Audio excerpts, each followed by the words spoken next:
Hey, good morning. It's Dr. James. I do hope this message finds you and your loved ones peaceful, safe, and well. And I am so grateful to lay eyes on you this morning. Thank you. Boy, have I been appreciating this opportunity every morning like no other time since we began this. I run up here in the morning these last few weeks and going, oh my goodness, I got to connect with my team, my family, my chosen family, the people I love and treasure so much. So thank you. I'm really just looking right into you this morning. Thanks. So, hey, this morning I want to share with you two things that I believe you and I are sharing in common right now, probably like no other time in our life. And that is the level of stress and anxiety and fear and this connection we want to have to really helping to fortify ourselves. And in particular, I've been really thinking about some of the training I had decades ago, back when I was in school, and my focus was functional medicine. And I was really particularly connected to the whole idea of psychoneuroimmunology, which is just a fancy way of saying is that how your mind affects your immune system. And in functional medicine, there's so much work going on, and particularly connected to a couple of researchers that have been doing work over the last literally almost 40 years on how much one particular practice helps to fortify our immune systems and at the same time helps to lower stress, literally get us out of that sympathetic dominance, which is where fear and anxiety and all that stuff that's happening for all of us.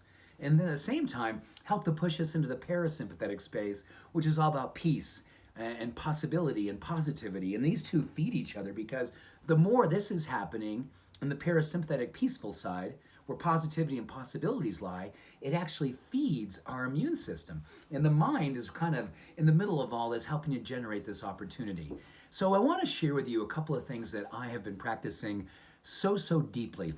In the morning when I wake up, I stop everything. Before I jump out of bed, before I do my prayers, I literally am putting my hand in my heart and I am practicing my breath. Because so much of what's happening, so many people who have lost their lives, that is the last thing that's happening to them. Just gasping and trying to get a breath. And so I'm lying in bed and I'm just saying so much gratitude for a deep belly diaphragmatic breath, just really bringing it all in and just really allowing the oxygen to come in and just illuminate my cells and fire up my whole mind, my body, my spirit, my system. At the same time, I'm just being deeply connected to how lucky, how deeply grateful and thankful I am to have that experience. So that's one part of this experience first thing in the morning, because we know that's when cortisol levels are typically rising up and more than ever right now, rising up higher than ever. And we wake up and there's more fear. We wake up, there's more anxiety, there's more stress than normal. So if we can just stop before we jump out of bed and dash into our doing, just take a deep breath, take 3, 4, 5, take a couple of minutes and just go, I am so thankful. Thank you, God. Thank you, universe. Thank you, everyone. Thank you. And just be with it.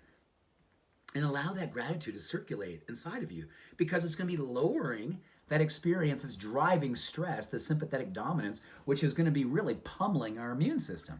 So while we're doing that, we're building a fortification.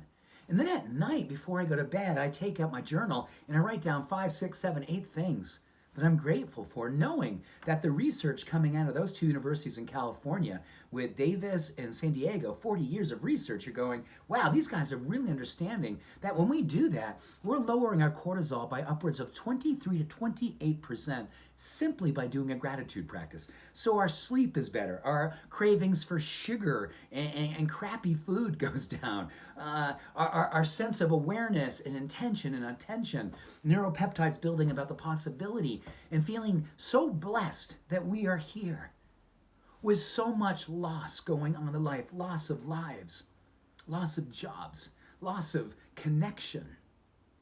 We got to build from the inside out right now while we can. While we're in this social experience of distance and isolation and quarantine, we got to find a way to connect deeply with ourselves, and using technology like this to say, I'm grateful.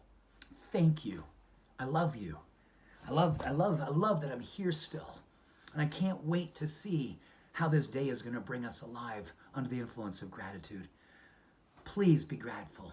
Just say thank you to every opportunity you have. I have an opportunity to walk across my apartment, my home, going into a grocery store. Even I'm keeping the social distance. There's food here. They're up at my pantry door. Thank you.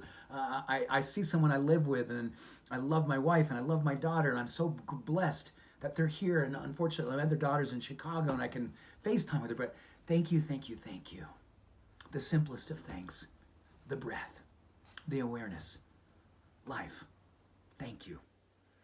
So with that, the practice of gratitude, lowering our stress, increase our immune system, helping us to be present with what is, the blessing of being in a space of grace and being alive, right here and right now. So with that, much love, every blessing. Have a beautiful, grateful day. Bye for now.